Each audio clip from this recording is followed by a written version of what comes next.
Hi hello नमस्कार. आपल्या सगळ्या गोड ताईंचं, दादांचं, काकांचं, काकूंचं आणि अगदी सगळ्या आपल्या छोट्या छोट्या चिमुकल्यांचं सुद्धा अगदी मनापासून स्वागत करते आपल्या एका नवीन व्हिडिओमध्ये आणि आपल्या यूट्यूब चॅनलमध्ये सुद्धा, ज्याचं नाव आहे सख्या बहिणी सख्या जावा. तर त्याला छान अशा दिवसाची सुंदरशी सुरुवात झालेली आहे. आणि सकाळ सकाळ ना मस्त असा गावरान अंड्याचा वानवळा आलता नानांकडून. त्यानंतर मस्त अशी ताज्या ताज्या शेतातल्या हिरव्या मिरच्या पण आलत्या, त्यात गवत वगैरे टाकून दिले जेणेकरून ते फुटावा नाही प्रवासात, त्यामुळं. आणि इकडं बऱ्याचशा झाडाच्या फ्रेश अशा ताज्या ताज्या हिरव्या मिरच्या पण आणलेल्या होत्या. आणि बरंचसं सामान रात्री टेबलवरती फळं वगैरे आणून तसेच ठेवण्यात आले ते, कारण हे लेट आले आणि मग ते सगळं टेबलवरती तसंच होतं. तर त्यामुळं मग ते पण सकाळ सकाळ म्हणलं आज काढून ठेवावेत, कारण झाडाचे नारळ बरेचसे संपून गेलेत आता. तर नारळ पाणी रोज लागतंय स्वातीला, त्यामुळे मग संपायच्या अगोदर स्टॉक केला जातो घरामध्ये. तर बरेचसे सगळे वेगळ्या वेगळ्या प्रकारचे फळं वगैरे आणून ठेवलेले.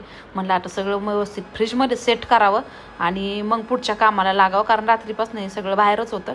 आणलं तसं बाहेरच होतं. सगळे मकाचे कंच वगैरे थोडेसे सुकल्यागत झाले, तर पण चला काही नाही, त्याची साली काढली की आतमध्ये ते फ्रेश असतात. तर टेबलवरती जेव्हा आमचं आहे ना हे कमी खाणं कमी आणि स्टोअर जास्त असतं, कारण किचनमध्ये इकडे तिकडे कुठं ठेवण्यापेक्षा जे येईन ते टेबल हाताला लागतं की ते तिथंच ठेवून जातात. मग ते दिवसातनं डायनिंग टेबल जो आहे ते 3-4 वेळा आम्हाला आवरावं लागतं असं होतं, कारण ज्याच्या हाताला येईन ती वस्तू ते तिथंच आणून ठेवतात लगेच. दुसरीकडे कुठं ठेवूस तर स्टोर रूममध्ये कोणी जात नाही किंवा फ्रीजमध्ये कोणी जात नाही, लगेच तिथंच ठेवायचं. असे बघा आमचे जेवण झाले, लाईट नव्हती, आता लाईट आली, त्याच्यामुळं आता व्हिडिओला सुरुवात केली आहे बघा. तर छान असा आज नॉनव्हेजचा बेत होता बाहेर, मस्त आखाडाचा मंगळवार. आखाडाचा मंगळवार. आणि त्यातल्यात मावशी पण आलत्या लई दिवसात ना, आज बाहेर लई दिवसात ना. काय तुझ्या आता चोरोटीच्या टायमाला पण केला आता मनीषाताईन त्या सगळ्या आलत्या आलेल्या ना. हा. जस्ट लाईट आली, थोडा एकाच थोड्या याच्यावरच चाललं होतं बाहेर, एवढा उजेड नाही होत त्याच्यामुळे घेतलं नाही. सगळे मिळून जेवलो मस्तपैकी. आता थोडी वॉकिंग करायची, कारण मावशी आता वर्षश्राद्धाला आलता त्याच्यावर नाही. मावशींना मासे खायचे होते, कारण की घरी कायच एवढं गोळ्या मेळ्याने कोण करतं आणि काय करतं, आहे का नाही. आजच्या व्हिडिओला कमेंट होत्या, मावशीला व्हिडिओ मध्ये बघितलं लय भारी वाटलं, अक्काचं ध्यान आलं, असं तसं. आज बघितलं असं त्याने. हा. लय दिवसातून आल्या ना त्या, त्याच्या आणि नेमकं आम्ही लई आज शूट एकदम उशिरा करायला लागलोय बघा. नेमकं ती तरी कृपा झाली स्वाती, पाऊस नव्हता. नाही तर मग मागच्या वेळेस तर तुझ्या त्या याच्या टायमाला केलतं का आम्ही बाहेर, तर वरून पाऊस आणि खाली आम्ही खातोय असा प्रकार झालता. पण आज पाऊस नाही, काही नाही, वारं पण लय थोडं थोडं येत होतं. पण 2 प्लेटा गॅसला आडवं लावल्या तर मग छान झालं सगळं. असं एवढं काय स्वयंपाकाला ताण नाही झाला आणि मस्त अगदी पार्टी झाली आमची बाहेर बसून इथं चटईवर. आता पसारा उचलायचा ह्यो सगळा.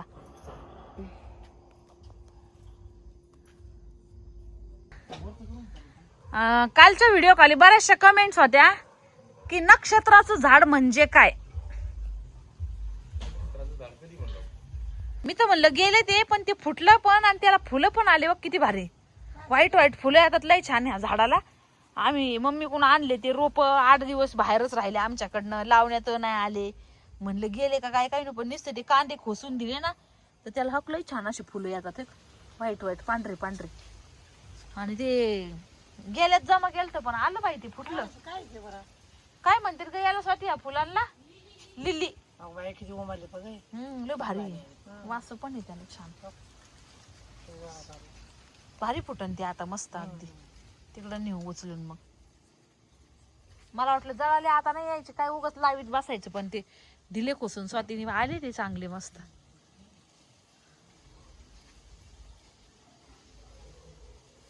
मला नक्षत्राची झाडं म्हणजे काय, आता हा प्रश्न मलाच काल पडला होता, मीच विचारणार होते, पण माझ्या ध्यानातून गेले. आणि त्यातल्या त्यात तुमच्या कमेंट्स पण आल्या, आणि दाजी आता आज आलेत लवकर घरी, तर म्हणलं चला त्यांनाच विचारते, म्हणजे मला माहिती होईल आणि सगळ्याच ताईंना माहिती होईल नक्षत्राची झाडे.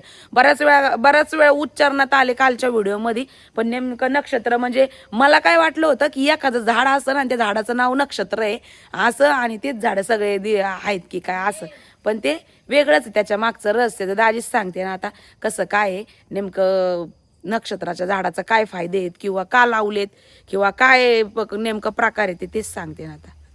नक्षत्र म्हणजे तुम्हाला काय वाटलं, नक्षत्र झाडाचं नाव आहे का? हा, मला असं वाटलं नक्षत्र नाही, ते 27 नक्षत्र जे असतात ना, ते आपल्या ज्योतिषशास्त्रानुसार, भारतीय संस्कृतीनुसार त्या नक्षत्राचे जे झाड जोडलं गेलेले ते झाड म्हणजे सगळे नक्षत्राचे झाड.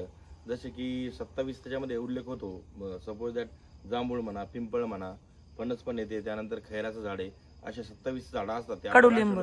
कडुलिंब पण आहे, म्हणजे आहेत 27 प्रकारचे झाडं आहेत जे आपल्या राशीनुसार आणि संस्कृतीनुसार, ज्योतिषशास्त्रानुसार, नक्षत्रानुसार त्या झाडांचा उल्लेख केला जातो. मग ते 27 नक्षत्रापैकी जसं की आपले बरेचसे नक्षत्र, रोहिणी नक्षत्र, असे 27 नक्षत्राप्रमाणे त्या झाडाचा उल्लेख असतो पुढं, म्हणजे कोणतं झाड कोणत्या नक्षत्राला योग्य असतं, कोणतं झाड डिटेलमध्ये मी तुम्हाला नंतर परत कधीतरी सांगेल. पण अशानुसार आपल्या राशीनुसार पण झाड असतं, नक्षत्रानुसार झाड असतं, आणि ते लावल्यावर एक शुभ मानलं जातं.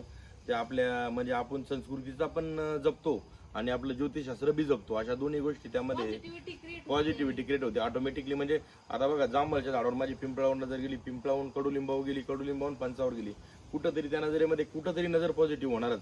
म्हणून ते विविध प्रकारचे झाडं, विविध नक्षत्र असे मानले जातात, आणि ते जिथं पण असतात तिथे एक एनर्जी पॉझिटिव्हच होते. आणि ते कुठंतरी मोठ्या समजा मठ आहेत किंवा मोठे मोठे साधूंचे आश्रम आहेत, त्या पुढे नक्षत्राचे झाडं असतात. शक्यतो मी तिथं लावण्याचा प्रयत्न केला.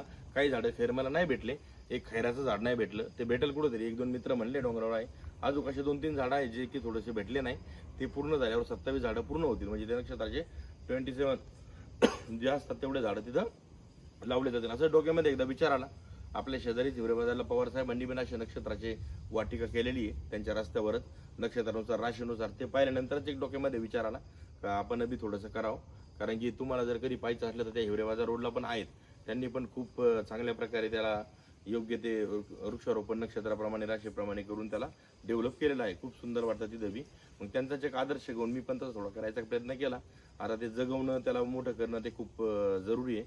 पण नक्की या, कालच मी व्हिडिओमध्ये सांगितलं होतं, जेव्हा चालू होईल तेव्हा सगळ्यांना इन्व्हिटेशन असेल, नक्की या. थोडं निसर्गरम्य वातावरणात कधीतरी थोडं दुःख विसरून जावा आणि तिथं काहीतरी वेगळं करण्याचा मी प्रयत्न करतोय. म्हणजे की सुकून माणूस कमीत कमी तासभर बसलं किंवा अर्धा तास बसलं तर तिथं जेवू शकतो. व्हेज नॉनव्हेज दोन्ही आहे तिथं. कौडेश्वर देवाचं मंदिर वरती असल्यामुळं नॉनव्हेज सोमवारी भेटणार नाही, सोमवारी नॉनव्हेज पूर्णपणे बंद राहील. मग जेव्हा इनॉग्रेशन असेल त्यावेळेस तर मी असं गोष्ट सांगणारच आहे. पण जेव्हा यायचं त्यांना तर सोमवार पाहून यावा. सोमवारी शक्यतो येण्याचा प्रयत्न नाही. सोमवारी आले तर दर्शनाला यावं किंवा व्हेज खाण्यासाठी यावा. तिथं खूप सुंदर एक कौडेश्वराचं मंदिर आहे वरती, तुम्हाला काल दाखवलं होतं व्हिडिओमध्ये. आणि त्या मंदिरामध्ये म्हणजे खरंच एक जागृत देवस्थान आहे. कौडेश्वर नाव आहे, पण ॲज अ केदारनाथ सारखं फिलिंग तिथं येतं. म्हणजे वर जर गेल्यावर फील होतं की केदारनाथला गेल्यासारखं. खरंच मला जे लोकांना मी तिथं नेलंय ते म्हटले का केदारनाथ सारखंच वाटतंय आम्हाला आल्यासारखं. चला मग त्यामुळे पिंडीचं स्वरूपच तसं आहे की नाही. पिंडीचं स्वरूप म्हणजे केदारनाथ सारखं आहे. आणि तिथं गेलं एवढं प्रसन्न वाटतं की अक्षरशः खूप लांबून केदारनाथवर जसं आपण चढून जातो ना, तसंच असं वाटतं की या मंदिरात आल्यावर तेच एक फील होतं. त्यामुळे नक्की व्हिजिट द्यायला आल्यावर थोडा टाइम काढून या, म्हणजे तुम्हाला वरती मंदिरात पण जाता येईल. आणि जे हवं ते तुमच्या आवडीचं, म्हणजे मी चांगलंच बनायचा प्रयत्न करणार आहे. मी तेल सोडून गावरान तुपाचा यूज करणार आहे. म्हणजे मी नॉट अ प्रॉफिट आणि काय म्हणतात त्या लॉस ना प्रॉफिट अशावर एक चांगली म्हणजे सबस्क्रायबर भेटावा, सगळे यावा तिथं.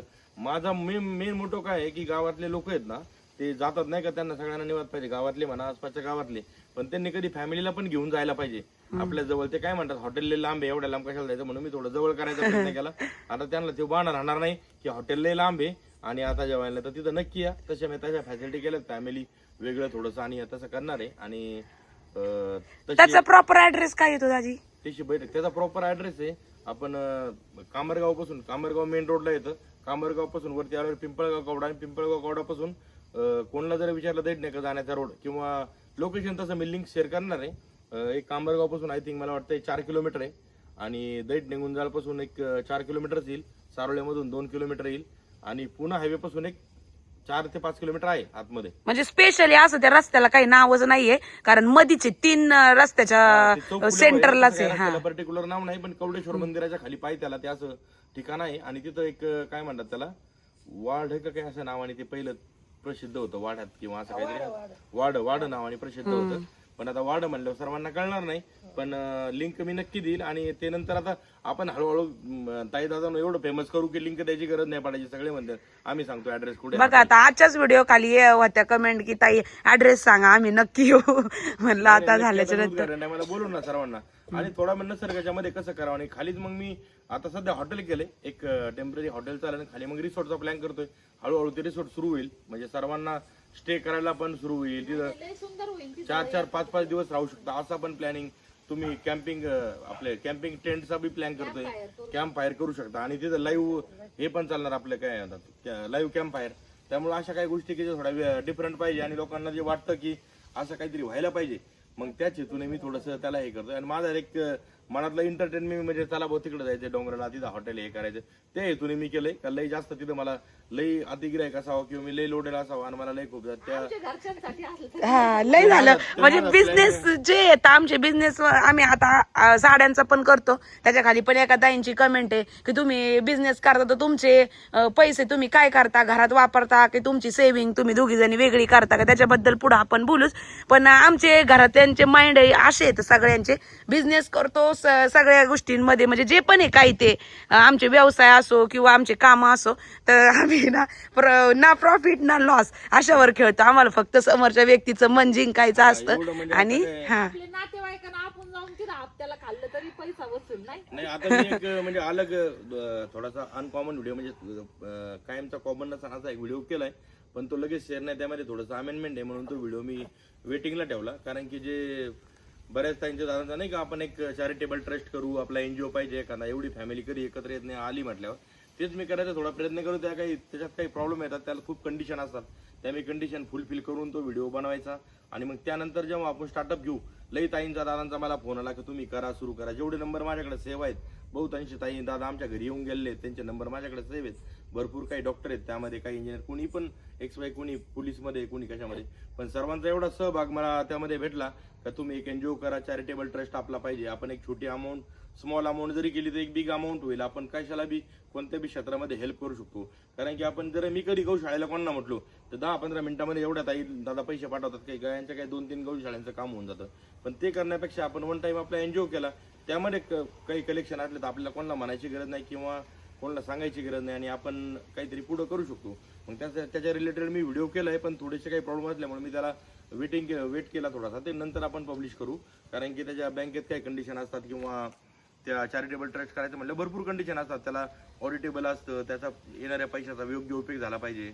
मग आपण कुठं कोणत्या गावामध्ये कसा उपयोग करायचा. आपले सबस्क्रायबर एवढे आहेत, अक्षरशः मला बऱ्याचशा ताई कधी फोन करतात की दादा हा प्रॉब्लेम आहे, आम्हाला एवढे पाहिजे. पण ताई नो मी एवढा पण म्हणजे मोठा नाही की मी 4-5-6 लाखाची अशी मदत नाही करू शकत एकदा, म्हणजे एकटं नाही करू शकत. आपण सगळे मिळून एखाद्याची करू शकतो, पण मी नाही करू शकत. एक 5-2-4 हजाराची मी असं रिसेंटली करतो आणि केली पण बऱ्याच ना. पण तेवढे आपण जेवढे आपल्यामध्ये म्हणतात ना, जेवढी ऐपत आहे आपण तेवढंच बोलावं, म्हणजे तेवढी मी करू शकतो. पण जास्त मोठी करायची म्हटलं तर कुठंतरी आपल्याला एकत्र येऊन हा ट्रस्ट करणं जरुरीचं आहे. आणि एक चॅरिटेबल ट्रस्ट आपला झाला तर आपण याचं काय म्हणतात, महाराष्ट्रामध्येच नाही तर भारतामध्ये कुठं पण आपलं एक नाव होईल. आणि आपण सगळे म्हणजे आपण सगळा समूह, आपला परिवार जो आहे ना सबस्क्रायबर, तो सगळा आपला परिवारच राहणार आहे. कोणी किती देतं किंवा कोणी किती त्यामध्ये टाकतं आपल्या ऐपतीप्रमाणे. तर मग एकदा टाकलेला अमाऊंट जर आपलं कायमस्वरूपी जर जनकल्याणासाठी किंवा गौशाळा कशासाठी लागत असेल तर मग निश्चितच आपण वन टाइम 500, 200, 100 इन्व्हेस्ट करायला काहीच हरकत नाही. आणि आपल्या 500, 200, 100, 1000नी लय मोठा अमाऊंट आपल्याकडे तयार होईल. आणि अमाऊंट झाल्यावर आपण प्रत्येक ठिकाणी विचारून किंवा प्रत्येकाला विचारून काही ना काही करू शकतो. असं बरंचसं काही त्या व्हिडिओमध्ये मी कव्हर केलेलं आहे. पण तो व्हिडिओ जेव्हा सगळ्या गोष्टी माझ्या हातामध्ये राहतील, बॉडी व्यवस्थित, बॉडी म्हणजे सगळी टीम वर्क व्यवस्थित बनेल, त्यावेळेस तो पब्लिश करू आपण आणि नंतर मग सुरू करू. तेव्हा लेट्स गो करायला आपण प्रत्येकाचे मग त्यानंतर नंबर घेऊन जे मी भरपूर काही प्लॅन केलेत आफ्टर त्या व्हिडिओमध्ये मी केलेले आहे त्या सगळं कव्हर. ते झाल्यावर आपण निश्चित त्याबद्दल बोलूच. पण मला असं वाटतं की ह्या माध्यमातून एवढ्या आपल्या लोकांची हेल्प होऊ शकते ना. एकाला एज्युकेशनमध्ये प्रॉब्लेम, एखाद्याला खूप टॅलेंटेड मुलगा आहे त्याला पुढं काही शिकायचंय, तर मग त्याची हेल्प नक्की होऊ शकते. मग लेट्सचा तो व्हिडिओ 2-4 दिवसांनी मी पब्लिश करेलच आणि तो केल्यावर मग तुम्हाला त्यामध्ये डिटेल कळणार. तेव्हा बघू आपण किती सर्वजण तयार आहेत. आतापर्यंत मला हजारो 2-3 हजार म्हणजे एक कॉमन कॉल आले असतील त्याबद्दलचे का आपण करू. तर बघू मग आपल्याला सगळं जुळून येतंय का, त्यासाठी टाइम द्यावा लागतो, त्यासाठी सगळ्या गोष्टी करायला पाहिजे. ती एका प्रकारची समाजसेवाचे. मग त्यामध्ये आपण बघू कसं करता येईल ते. तो व्हिडिओ मी नंतर पब्लिश करेन. चला ठीक आहे. आता नक्षत्राबद्दल ताई मला फक्त एवढंच माहिती होतं, लय डिटेलमध्ये तुम्ही विचारताल एवढं मला पण माहित नाही का ते नक्षत्र काय असतात आणि कशाने होतात आणि कशाने. पण 27 नक्षत्राचे झाडं असतात, ते लावल्यावर शुभ असतं, हेच एवढं मला एक म्हणजे एवढं माहिती आहे. आणि चांगले आहे. कोणते झाडांचे नाव आहेत ते पण नाव माहिती, ते मी लावायचा प्रयत्न केलाय. अशोक वाटिका 27 नक्षत्र असल्यावर ते मला माहित नाही माहित नसलेलं मी कसं सांगू. नाही आहे ना, अशोक वाटिका म्हणतात 27 नक्षत्र. पण मला माहित नाही है ना. हा. तर ताईंनो बघा, नक्षत्राची झाडं म्हणजे अजून याच्यावरून मला एक लिंक लागली का ज्यावेळेस बघा घरामध्ये वास्तुक शांती असो किंवा छोटी मोठी पूजा असो, 16 सोमवार झालं किंवा कशाचं उद्यापन झालं, तर ब्राह्मण काका बघा त्यावेळेस आपल्याला होमासाठी 5 झाडांचे आपल्याला हे लाकडं, वाळलेले लाकडं होमासाठी तोडून आणायला लावता. मग त्याच्यापैकी एक औदुंबर असतं, पिंपळ असतं, त्याच्यानंतर खैराचं लाकूड असतं, वडाचं असतं. तर मग मला ती लिंक लागली की म्हणजे हे जे पॉझिटिव्ह एनर्जी देणारे किंवा आपल्या ज्या संस्कृतीमध्ये जे वारंवार त्याचा उल्लेख करणारे झाडं म्हणजे तेच नक्षत्राचे झाडं असं म्हणते. तर दाजी म्हणते त्याच्या 27 प्रकार आहे. एवढे तर नाव मला बी नाही माहिती, पण मला लिंक लागली की एवढे जे जनरल जे एवढे तर हे पिंपळ, जांभूळ, हे ते लिंबाचं, तर हे झाडं त्याच्यामध्ये असू शकतात. झाडालाच पिकला बाबू. मावशी आपण तो वॉकिंग करायला चाललो होतो ना, रेंगाळल्या तुम्ही. अशा ढेपच्यावानी बसलो का पण सांगा बरं. उठा रे उठा. लय गोड झाले, इतकं गोड आहे बापरे. ही आहे मजा ताईंनो. विकत आणून किती नाही किलोने खा, पण त्याच्यामध्ये जी मजा नाही ती झाडाला पिकलेलं नॅचरल फळ खाण्यात खूप मजा आहे. तुम्ही 10 फळं खाल्ले काय आणि 1 फळ खाल्लं काय, पण 10 फळांच्या बरोबर 1 फळाची ताकद आहे. एवढा गोडवा विकतच्या याच्यात नसतो, एवढा छान गोडवा आहे बघा. एक नंबर. नको संध्याकाळी तोडत नाही, पण अचानक माझ्या हातामध्ये आले. त्यांना वाटलं डोळा लागला का बघावा आणि ते दबलं मग काढ. मला मस्त आता 9:45 वाजले. 4-5 चक्रा आमच्या झाल्या. दाजी आमच्या बरोबर 4-5 चक्रा मारू लागले आणि ते गेलेत, कारण की उद्या त्यांना पहाटच जायचंय बाहेर. तर काही तर कारण असतो. तर आता आम्ही म्हणलो 1-2 मारू अजून आणि मग जाऊ म्हणलं घरात. तर त्यातली त्यात लाईव्ह संपल्याच्या नंतर कमेंट्स वाचायच्या सवय मला. तर मग त्याच्यामध्ये एक कमेंट मी वाचली होती, त्याला मला असं वाटतं 1 का 2 लाईक होते. आत्ताचं नाही माहिती मला, कारण का डीप जाऊन एकदम चेक केलती. तर त्याच्यामध्ये अशी एक कमेंट होती की आता नेमकं काल काय झालं की कालचा होम टूर तुम्हाला आला याचा हॉटेलचा. मग त्याच्यातून आता तुम्ही पाहिलं सगळ्यांनी कसं इन्व्हेस्टमेंट केली, दाजींनी कसं बनवलं, कसं प्लॅन केलं, कसं काय आपलं अगोदरचं एक हॉटेल आहे आणि असं सगळं बघितलं. मग त्याच्यानंतर मग 1001% तुम्हाला त्या याचा प्रश्न पडलाच की आम्ही दोघी जणी जे काही करतो आमचं आता ते युट्यूबचा असू किंवा मग आपला जे आता बिझनेस करतो साड्यांचा त्याचा असू, तर हा प्रश्न आहे ना बऱ्याच जणींना पडला होता, पण याच्यावर कधी आम्ही उत्तर दिलंच नाही. कारण की काही ताई म्हणतात की एकदम पर्सनल गोष्टी पण तुम्ही नका सांगत जाऊ, पण आमचे मन एवढे मोकळे आहेत ना, विचारले सरशी काही गोष्टी आम्ही सांगतो म्हणजे सांगतोच. कारण की तुमचं आणि आमचं नातं एक प्रकारे एक फॅमिली सारखं. जरी तुम्ही फक्त व्हिडिओ जरी बघत असल्या तरी पण काही ताई बघा लाईव्हला सुद्धा कमेंट करतात की आम्हाला असं वाटतं की आम्ही तुमच्या शेजारी राहतोय की काय, की आम्ही तुमच्यातच बसून गप्पा मारतोय की काय. ह्या कमेंटवरून म्हणजे लक्षात येतं की एक प्रकारे जरी घरातलं मेंबर जरी नसलं ना तरी पण घरातलं मेंबर असल्यासारखं आहे हे असं नातं. तर त्याला विचारलं काय हरकत नाही, जे खरं आहे ते सांगायला काहीच हरकत नाही. तर मग राहिला आमच्या दोघींचा विषय, कारण बाकीचं तुम्हाला बाकी प्रश्न पडतोच की ते बाकीचं चला दादा दाजींचं काय असन ते, बाकी यांचं काय असन ते सगळ्या गोष्टी आम्ही कसं मॅनेज करतो काय करतो. लय दिवस आपले नवीन व्हिडिओ सुरू झाले त्यावेळेस आम्ही सगळी मॅनेजमेंट आमची सांगितली होती. आणि राहिला आमच्या दोघींचा प्रश्न, तर आतापर्यंत आता 2 वर्ष आम्हाला होऊन गेले तर बिझनेस आम्ही करतो. तर तुम्ही सेविंग करता का किंवा मग तुम्ही नेमकं खर्च कसा सेविंग करता की खर्च करता की नेमकं काय करता, तर हा प्रश्न तुमचा आहे. तर आता ताईंनो राहिला आमचा बिझनेसचा विषय. तर आम्ही स्टार्टिंगलाच बिझनेस म्हणून त्याची कधी सुरुवात केलीच नाही. कारण बिझनेस म्हणलं की जे ते आपलं बिझनेसमध्ये प्रॉफिट प्लस करूनच पुढं चालतं. कारण की विदाऊट प्रॉफिट आणि विदाऊट हे करता कोणीच काही मेहनत करीत नाही. पण आमच्या दोघींचं असं आहे की खिळीमिळीमध्ये म्हणजे तुम्ही म्हणले म्हणून आम्ही सुरू केलं, तुमचा छान असा रिस्पॉन्स भेटला. त्याच्यानंतर आत्तापर्यंत सुद्धा एवढे दिवस झाले तरी पण आम्ही असा बिझनेस म्हणून कधी चालवलाच नाही. जसं की मगाशी दाजी पण बोलले की आम्ही प्रॉफिटचा पण विचार करीत नाही, लॉसचा पण विचार करत नाही. बस आपलं मेहनतीचं आहे तेवढंच कष्टापुरतं, स्टाफ एवढं तेवढं बस विषय. त्याच्यामुळे आपल्या साड्यांचे रेट एवढे सगळे असतात भारी, सगळ्यांना परवडणारे, आवडणारे, क्वालिटी छान, क्वांटिटी सगळ्या विचार करूनच रेट असतात. त्याच्यामुळे तर कमी वेळेमध्ये तुमचा सगळ्यांचा एवढा छान असा रिस्पॉन्स. काही ताई तर म्हणतात मोठ्या चॅनलपैकी छोटं चॅनल फॅशन स्टुडिओचं मागून येऊन तिखट होणार आहे. आणि आम्हालाही तसंच वाटतंय की पाहू आता कसं काय, शेवटी कसं असतंय याच्यावर डिपेंड राहतं. तर राहिलं सेविंगचा विषय, तर सेविंग आम्ही म्हणावा अशा आत्तापर्यंत अजिबात काही केलेली नाही. म्हणजे दोघींनी तर आम्ही आमच्या घरामध्ये सगळे असेच आहेत की पैसा पैसा पैसा पैसा असं करणारेच नाहीयेत कोणी. माझं माझं, कारण की आपण ते केलं ना, ओढून धरलं ना, मग माणूस साठवतं, बाजूला टाकतं, सेव्हिंग अकाउंट खोलतं, त्याच्यात टाकतं, बाकी स्वतःचा विचार करतं. पण आम्ही त्याच्यापैकी कुणीच घरातले मेंबर तसे नाही आहेत. आणि आत्तापर्यंत आम्ही एवढ्या दिवस झाले करतो, पण आम्ही म्हणावं असं आमच्या दोघींसाठी स्पेशल म्हणावं, किंवा आम्ही दोघींनी आमचे पैसे सेपरेटच राहिले पाहिजे, तर असा कधीच आतापर्यंत विचार करला नाही. ताई, आम्ही घरामध्ये जिथं जिथं जरूरत पडन, मग ते मुलांचं फीज असू, ऐन वेळेला माणसाला टंचाई भासतीये, करोडो रुपये कमावणारा माणूस जरी असला ना, तरी पण त्याला पैशाची चणचण भासती म्हणजे भासती. कारण पैसा आहे, पैशाला 100 वाटा असतात आणि तो काही थांबत नाही. 15,000 कमवणारा माणूस पण आथरून बघून पाय पसरवतो आणि लाखोनं कमवणारा माणूस सुद्धा आथरून बघून पाय पसरवतो. तर असं काही नाही आम्ही दोघी जणी म्हणावं असं काय असं ती सेपरेट टाकते, मी टाकते, किंवा आमच्या दोघींचं वेगळं अकाउंट, असं काही नाहीये. सेविंग म्हणावं अशी करतच नाही आम्ही. आलं तर चाललं, जिकडं जरूरत पडन तिकडं, मग ती कुठंही असू, मग कुठं जंगलविलाच्या मेंटेनन्सला असू, घरात काही वस्तू आणायची असू, कुठं जिथं कमी पडन तिथं आम्ही. असं नाही का आम्ही कमवलं मग ते आम्हाला ते झालं पाहिजे. दाजींनी म्हणजे सगळ्यांचं एकच आहे बाबा, असं धरून चालतं आमचं. म्हणजे जिथं कमी तिथं आम्ही, अशातला प्रकार असतो. काही वेळेला काय असतं माहिती का, आपण आहे ना जेवढं पैशाला आकळ घालू ना, की बाई माया जवळच राहायला पाहिजे, किंवा एवढी साचलीच पाहिजे, मला एवढे हे करायला झालंच पाहिजे, जेवढं आकळ तुम्ही घालून किंवा जेवढं आपण साठवण्याचा प्रयत्न करू ना, तेवढं ते आपल्यापासून लांब पडत असतं.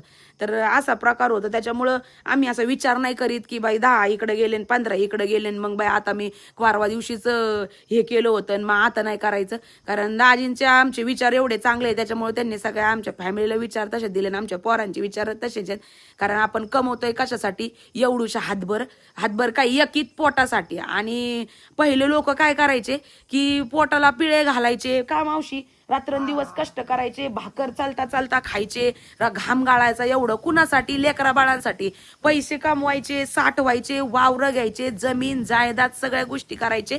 आणि बघायला गेले तर तेच लेकरू मोठं झाल्यावर तेच वावरं इकून दारू पिऊन त्या म्हाताऱ्याला मारते. अशातली गत सध्याच्या काळामध्ये चालू आहे. त्याच्यामुळं मजाही करायची, आयुष्यही जगायचं, कमवायचं पण, जिथं जरूरत पडन तेवढं तिथं करायचं पण गेलंय म्हणजे. आणि मग पस्तावा करायचं, बाई मी इथं एवढे खर्च केले तिथं केले, अजिबात नाही. आणि तसला विचार तर कोणी आम्ही करीत पण नाही.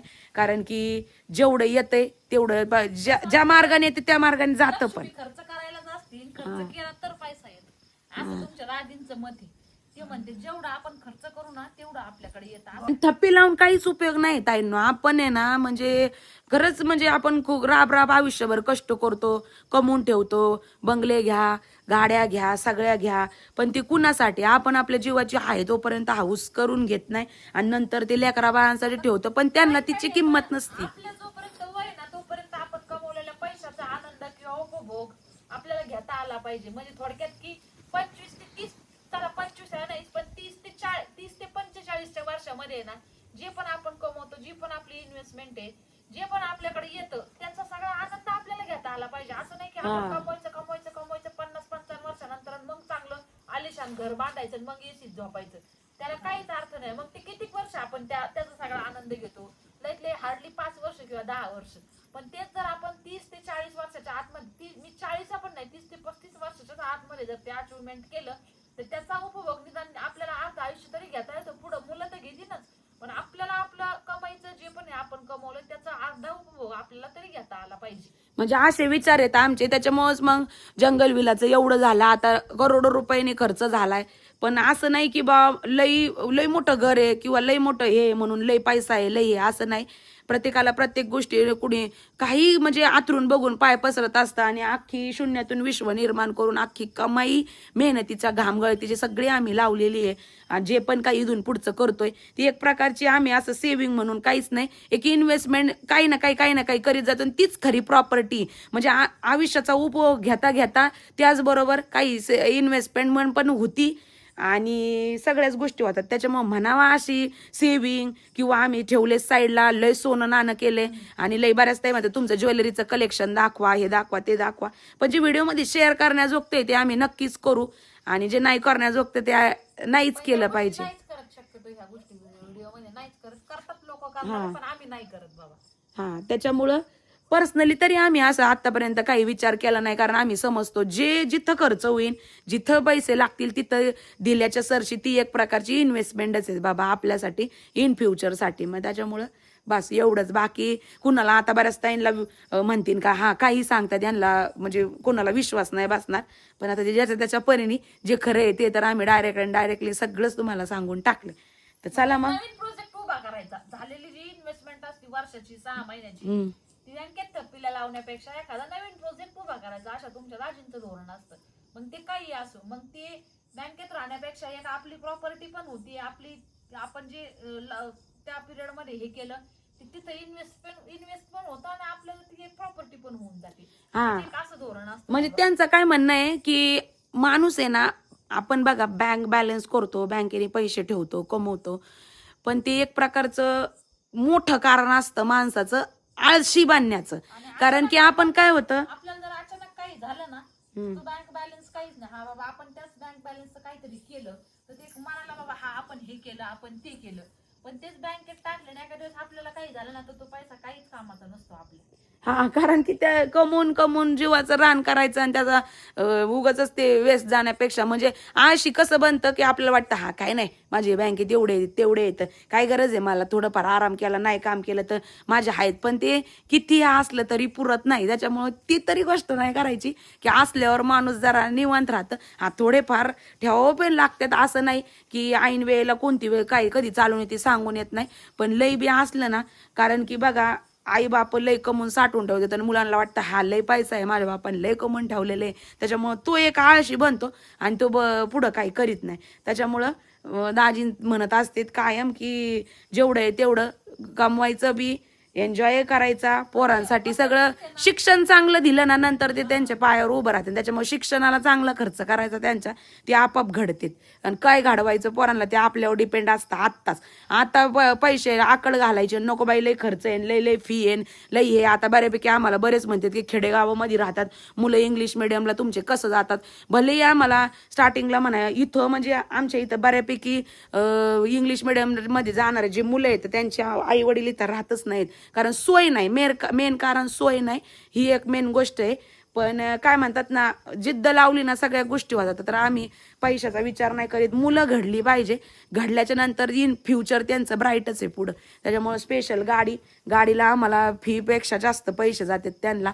पण चला काही नाही का, ते सगळं काही त्यांच्यासाठीच आहे. त्यांचं प्रॉपर शिक्षण झाल्याच्या नंतर पुढं बरोबर आपाप घडत असतात ते आणि काहीतरी बनत असतात का ताई. तर बऱ्यापैकी जुन्या जे व्ह्युअर्स आहेत सगळे त्यांना सगळं माहिती आहे, पण नवीन व्ह्युअर्सला उत्सुकता लागती काही गोष्टींची विचारायची. तर मग अशा पद्धतीने आम्ही सगळं करत असतो बाबा. तर चला मग मला असं वाटतं आजचा व्हिडिओ इथंच थांबवा ताईंनो. तर भेटूयात उद्याच्या व्हिडिओमध्ये. व्हिडिओ पाहिल्याबद्दल सगळ्या ताईंचे अगदी मनपूर्वक आभार मानतो. धन्यवाद सगळ्यांना. बाय.